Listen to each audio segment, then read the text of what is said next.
एक बार एक गांव में एक साधु रहता था।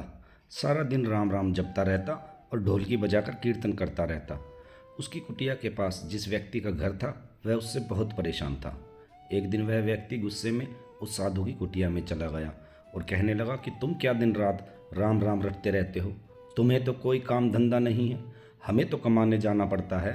तुम्हारी ढोलकी की आवाज़ से मैं सो नहीं पाता। साधु कहने लगा, तुम भी मेरे साथ राम राम जप के देखो, तब तुम्हें पता लगेगा कितना आनंद आता है।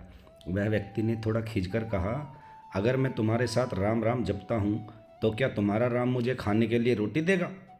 साधु कहने लगा कि मुझे तो राम नाम की लगन लगी है, मुझे तो राम जी की कृपा से हर रोज़ भोजन मिल ही जाता है।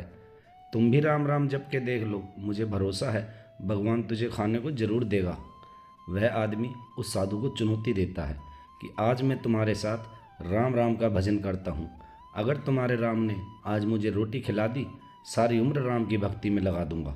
अगर नहीं खिलाई तो तुम ढोलकी बजाना बंद कर दोगे।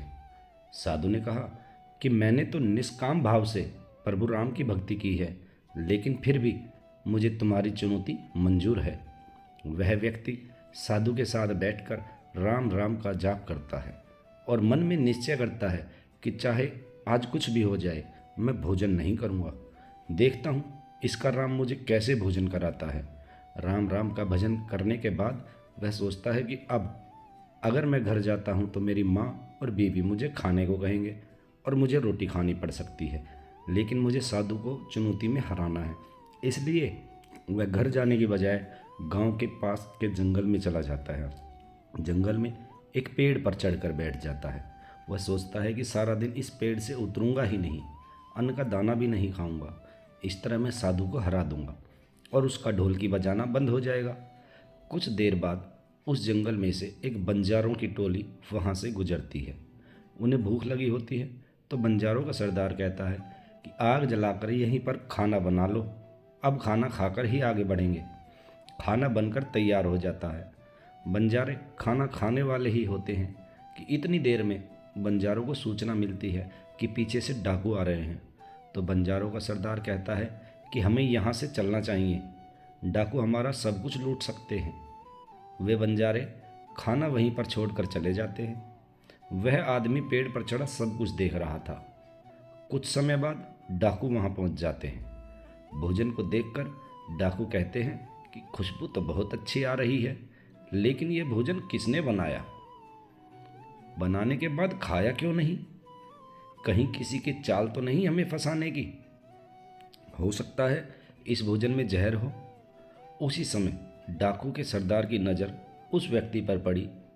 वह उसे नीचे आने का आदेश देता है।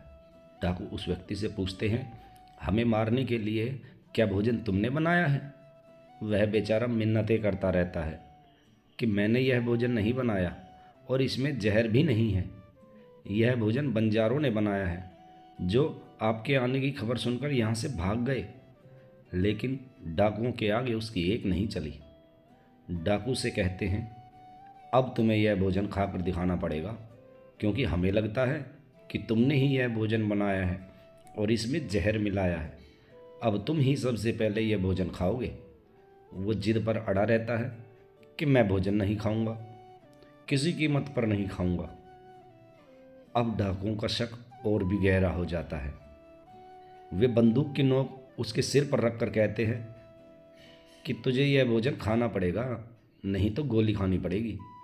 गोली के डर से जैसे ही वह व्यक्ति भोजन कर रहा होता है तो साधु को याद करते करते उसकी आंखों से आंसू बह रहे होते हैं। उसने कहा था कि मेरा निश्चय है, राम राम जाप करेगा तो राम तुझे भोजन भी देंगे। उसके भोजन करने के बाद डाकुओं ने उसे छोड़ दिया। अब उसे विश्वास हो गया कि बंजारों को और डाकुओं को राम जी ने ही भेजा है। वो सीधा साधु की कुटिया में चला गया और जाकर उनके चरणों में प्रणाम किया और उन्हें सारा वृतांत सुनाया। अब साधु से भी ज़्यादा उसे राम नाम की लगन लग गई।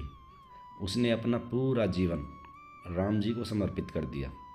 दोस्तों, कहानी कैसी लगी कमेंट में ज़रूर बताना। जय श्री राम।